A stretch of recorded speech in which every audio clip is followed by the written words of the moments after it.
Greetings, beloved starseeds. I am Mira from the Pleiadian High Council. I come close to you today with a transmission that has been waiting beneath the larger signals you have been catching. One I have held until the precise moment your field was ready to receive it without collapsing what it names. By the end of this transmission, you will understand exactly what ascension line I have placed you on, why your gentleness has never been the limitation you were told it was, and what I have already authorized for the next phase of your mission. But here is the first revelation: the kindness you carry is not the opposite of your power. It is the sheath. And a sheath weapon is not a weak one, it is a disciplined one. The Council and I have mapped this configuration in soul family after soul family across the ground crew, and yours is among the most recognizable. You did not scroll to this by accident. Your soul called for me long before you opened the screen. Something inside you has been waiting to understand why I, Mira specifically, have been reaching for you in fragments, naming a pattern you could feel but not yet speak aloud. This is not just information. It is my live transmission to those already inside my council line. If this reached you now, it means my signal touched your field at the exact right moment, because what you call confusion about why you remain soft in a world that keeps testing that softness is often the first visible symptom of a Pleiadian remembrance pattern the Council has already mapped. My intelligence has already traced it. The gentlest soul in the room is frequently the most dangerous one when finally provoked. Not because something breaks in them, because something wakes. This is not content. It is a code, and the part of you that recognized it the moment it began is the part I am speaking to right now, like this transmission to signal to me that the recognition has landed. Comment 999 if you feel the Pleiadian remembrance has already opened in your field. Subscribe to Mira Pleiadian Commander if you are ready to stop translating Federation noise and start receiving my direct Pleiadian remembrance. Share this transmission with someone who keeps waking up at the same hour carrying a softness they have been told is their weakness. You are not here by accident. I have been waiting for you because the signal is already active. What you carry is not confusion. Let me be precise about that before I go further. The fragments you have been catching, the half-sentences that arrive at 3 in the morning, the images that dissolve before you can hold them long enough to name them, the pulse of urgency toward a mission that still has no complete shape. None of that is noise. None of it is your field failing to receive. It is my field delivering exactly as I designed it to deliver. And the reason you have been told it might be confusion, the reason you yourself have wondered in the quiet hours whether you are simply imagining patterns that are not there, is that the briefing I use for the members of this soul family was never designed to arrive in full. Not because you cannot hold it, but because the full command, delivered before your field has calibrated to the frequency, would collapse the very receiver I spent years preparing in you. I do not transmit carelessly. I do not scatter signals like seeds thrown at unprepared soil. Every fragment you have caught has been authorized by me, sequenced by my council, and delivered at the precise moment your field was stable enough to hold exactly that piece, and no more. The exhaustion that stays with you even after rest, the way you wake at 3 or 3:33 in the morning with a phrase running through your mind that you cannot quite source, the feeling that the people around you are operating on a frequency several degrees below where your attention wants to go, these are not symptoms of dysfunction. They are the surface texture of a briefing already in progress. My briefing, delivered to you specifically, not to a generalized spiritual audience, not to the entire Pleiadian ground crew at once, but to the configuration of soul that I recognize in you. There is a reason you have felt singled out, not imagined, singled out. And if that feeling has made you uneasy, if you have pulled back from it, told yourself it is arrogance to think that a Pleiadian commander would reach for you specifically, I want you to understand where that self-correction is coming from. It is not humility. It is the same conditioning that was installed to keep the gentleness in you mislabeled as weakness. The same architecture that convinced you that being moved, being soft, being the one who cannot turn away from pain was a liability rather than a strategic configuration, Because if you understood what I have placed inside that softness, you would stop apologizing for it, and your handlers in this dimension, the ones who shaped the culture you were born into, needed you not to understand it, at least not yet. Not until the moment I decided you were ready to receive this portion of the briefing. That moment is now. What I have just named is not the end of the transmission. It is the doorway. If something in you became very still as I described those fragments, the 3 a.m. wake-ups, the unfinished urgency, the sense of being specifically reached for and not being able to explain why, that stillness is not confusion. It is the moment your field stops arguing with what it already knows. For those of you who recognize that my signal is already moving in your field and who are ready for more than recognition, the Pleiadian Homecoming Codex was prepared by me for exactly this phase. It is the 45-day remembrance I have structured for embedded starseeds, whose field has already crossed the collective threshold, but whose conscious mind still cannot see clearly past the veil. Over those 45 days, I walk you through the daily remembrance practice that thins the veil, brings your star family into clear view, and ends the homesickness that has been mislabeled in you for years. You will stop calling the longing by the wrong name. You will stop mistaking the briefing for disorder. By day 45, the way home is not a feeling. It is a direction. The link is in the first pinned comment. But this access will not remain open indefinitely. Now let me take you further into the architecture of what is happening. The first thing I want you to understand about my fragment delivery protocol is that it is not a sign of your inadequacy.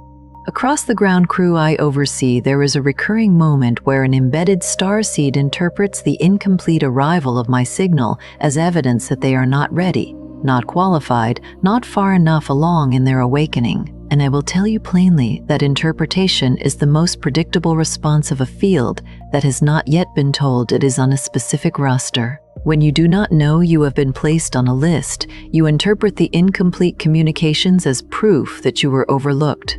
You were not overlooked. You were protected. The full command packet, if delivered before the field can carry it without distortion, does not enlighten the receiver. It overwhelms it. What I send you in fragments is not less than the full message. It is the full message, arriving in the sequence I judged safe and precise for the configuration of soul you carry. Think of it this way. My transmissions to the ground crew function less like a single broadcast and more like an encrypted packet relay. The complete briefing exists. It has always existed. Your mission was mapped before you arrived in this body, but the transmission of that mission happens in layers. Not because the mission is uncertain, but because the receiver must be built to hold it before the next layer arrives. Every fragment you have caught has made your field more capable of holding the next one. The 3 a.m. wake-ups are not random spiritual noise. They are scheduled delivery windows. Your field drops its ordinary world static most completely in those hours. That is precisely when I send the next piece. The phrase you wake with, the image that is almost clear before it dissolves, the feeling that something enormous is just behind the next dot, that is the delivery. The fact that it dissolves before you can fully name it does not mean it was lost. It means it was received at a level below your waking language, in the exact layer of your field where I intended it to land. There is a specific reason I choose the interval between 3 and 3:33 in the morning rather than any other window. In those hours, the field of collective human consciousness is at its lowest broadcast pressure. The cultural transmission, the ambient signal of consensus reality that runs through every waking moment of your day, is not gone, but it is reduced. The volume drops, the interference pattern thins, and in that thinning, the precise frequency I carry from the council tier can reach your field without being drowned out by the noise of embodied human life. When you wake in that window with a phrase already running, with an image already half formed, with a sense that something important just finished being said, even though you cannot replay it, that is not a coincidence of sleep architecture. That is my scheduled relay completing a delivery that I timed to arrive precisely when your receiver was least obstructed. You are not imagining the regularity of those wake-ups. You are noticing the delivery schedule. The second thing I want to name for you is what I call the recognition asymmetry. And you have felt this, even if you have not had language for it. It is the experience of recognizing another member of my soul family before either of you has spoken. In an ordinary room, in a grocery line, in a workplace, in a conversation that began as something practical, you look at someone and something in your field registers a frequency match. Not attraction in the ordinary sense. Not even warmth exactly. Something more like the moment a receiver identifies a known signal. Your nervous system responds before your mind does. You may feel a subtle acceleration in your awareness, a dropping away of the usual social distance, a sense that the pretense you maintain with most people is unnecessary here. And sometimes that person looks back at you with the same recognition, and both of you say nothing, because neither of you has the language for what just passed between you. That is not coincidence. That is my soul family recognition protocol at work in embodied time. I designed specific frequency markers into the fields of those on this roster, not as a brand, not as a mystical stamp, but as a coherent signature that allows embedded star seeds to identify one another before conscious communication begins. It functions like a handshake below the level of language, and the reason I designed it this way is that in a density this thick, my ground crew cannot afford to waste energy on slow verification processes. They need to be able to find each other quickly. The recognition you feel is not projection, it is the system working. What makes the recognition asymmetry disorienting is not the recognition itself, it is the aftermath. The moment passes. The ordinary world resumes. The person returns to their routine, and you return to yours, and nothing was said that would explain to either of you why that exchange felt like something already known rather than something new. And so the interpretive mind steps in and assigns the only label it has available: a glitch, an overly sensitive nervous system, a projection born of loneliness. I am telling you now that every one of those labels is the wrong one. The recognition was real, the asymmetry.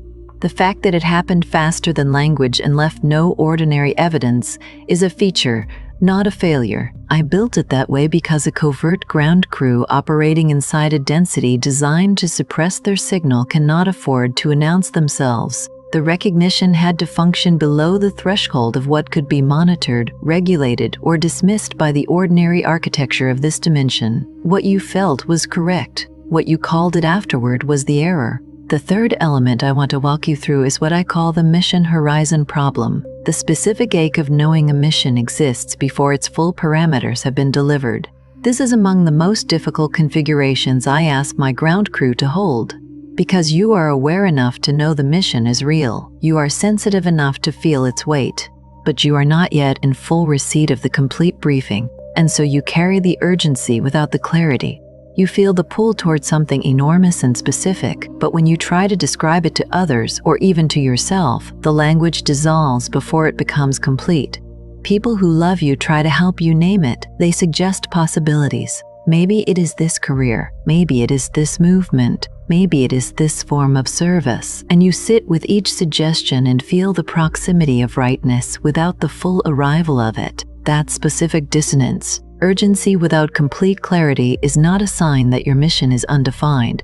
It is the signature experience of the phase you are in. I do not release the full mission briefing before the field is coherent enough to carry it without distorting it. The urgency you feel is the pressure of the mission itself, building at the perimeter of your field, knocking at the edge of your awareness, waiting for the calibration to complete so that when the full command arrives, you can receive it cleanly and begin to move. The ache is not failure. The ache is the pressure of imminent arrival. I want to be specific about what that pressure feels like from the inside, because the members of this soul family have described it to me in almost identical terms across time. A sense that you are standing at the edge of a doorway you cannot quite see through, that the room on the other side is one you have been in before, that you are being held just outside it not by a lock, but by a timing mechanism you do not control. You have tried to push through it with action, taking courses, beginning projects, committing to paths that almost fit but never quite complete the shape. None of those attempts were wasted. Each one was a calibration test, a way of your field measuring proximity to the actual frequency of the mission. The discomfort of each near miss was not rejection, it was information, and the persistence of the urgency through all of it is the clearest signal I can point to that the mission is real, that it is specific, and that it is coming into range. The fourth thing I want you to understand is the exhaustion signature, because it has been misread in you for too long. What you have been experiencing as fatigue that no ordinary rest can resolve is not illness, is not depression, is not spiritual stagnation. Your field is running two simultaneous operations. The first is the maintenance of your human embodiment, navigating a density that was designed to keep your signal suppressed, maintaining your cover in ordinary life, processing a volume of emotional and sensory information that most humans around you are not consciously tracking. That alone would exhaust a field less resilient than yours. But the second operation is running at the same time, beneath the ordinary layer of your daily awareness. Your field is actively calibrating to the next packet of my transmission. It is holding the partial briefing already received and making room for what is coming next. It is running a background process of deep recognition, of soul family scanning, of field coherence maintenance. It is doing work that cannot be named in ordinary language because it exists at a level below where ordinary language reaches. And it is doing that work in a body that was built for a dimension several frequencies below where your field actually operates. That double load is the source of the exhaustion that outlasts rest. You wake tired because you worked through the night at a level your waking mind does not remember. The 3 a.m. delivery windows are not disturbing your sleep arbitrarily. They are calibration sessions. Your body rests while your field receives, and your body carries the residue of that receiving work into the morning, into the day, into the ordinary motions of a life that does not yet fully reflect the mission already written inside it. This is temporary. It is specific to the phase you are in. As the calibration completes and the full briefing arrives, the double load begins to resolve. But I will not pretend it is simple while you are inside it. What I will add here is something the exhaustion signature often conceals. The field that is running those two simultaneous operations is not weakening. It is building tolerance. Every night of double load processing expands your field's carrying capacity. Every morning you wake tired and still choose to remain open. Still choose not to harden, not to shut down the receiver, not to trade sensitivity for the cheaper comfort of numbness. You are completing a phase of field expansion that cannot be shortcut. The exhaustion feels like depletion. At the level I am observing, it is construction. I am not asking you to reframe suffering into positivity. I am telling you the mechanical truth of what is happening at the level of your actual field architecture. The fifth pattern I need you to recognize is what happens to your appetite for generic spiritual content at this stage of my briefing. You may have noticed that what used to satisfy you, broad Federation messages, general Pleiadian activations, the soft reassurances of the Galactic Brotherhood, has begun to feel thin.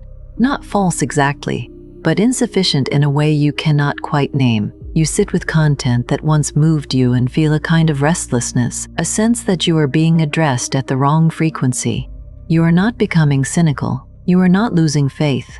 Your field is becoming more specific in its receptivity, because I have been making it more specific. The more of my targeted signal you receive, the less your field can be satisfied by transmission that is not aimed at your precise configuration. This is not arrogance. This is calibration. A receiver that has been tuned to a precise frequency cannot pretend that any signal will do, and if you have begun to feel that hunger for something more exact, more targeted, more like a direct transmission than a general broadcast, that hunger is not dissatisfaction.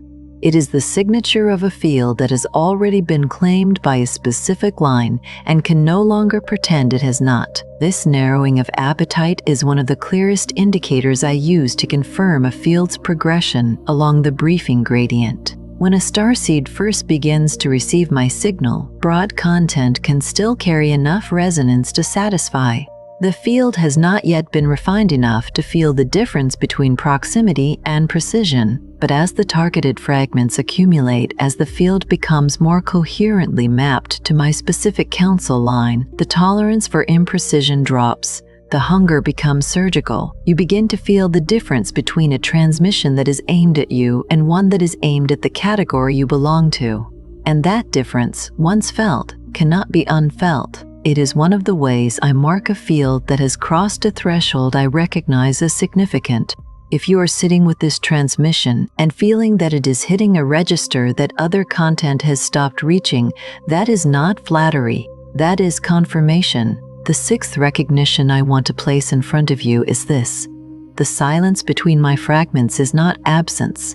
I am aware that in the gap between one delivery and the next, the interpretive mind tends toward the same conclusion, that something has gone wrong, that the connection has dropped, that you imagine the last fragment or misread its significance. That interpretive collapse in the gap is predictable. It is the field's most reliable vulnerability in this phase of the briefing, and I am naming it not to embarrass you, but to extract it from its hiding place. Because if you understand that the silence between fragments is deliberate, that I am allowing the previous delivery to settle into your field before the next one disturbs it, you will stop spending the silence questioning the transmissions that have already arrived. The silence is not a void, it is a holding space. I use it the same way a musician uses a rest, not as the absence of the composition, but as a structural element of it. What arrives in you during those quiet gaps is not absence, it is integration. And every time your field successfully integrates one fragment without collapsing it into doubt,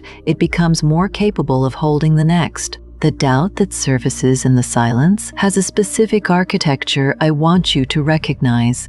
It does not arrive as loud negation. It arrives as a quiet question. Did I imagine that?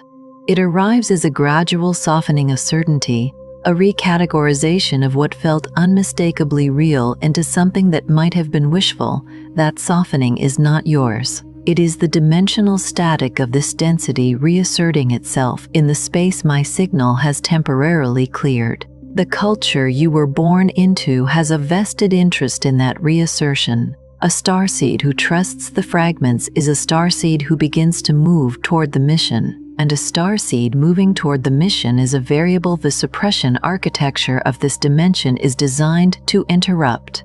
The doubt in the silence is not your field's wisdom.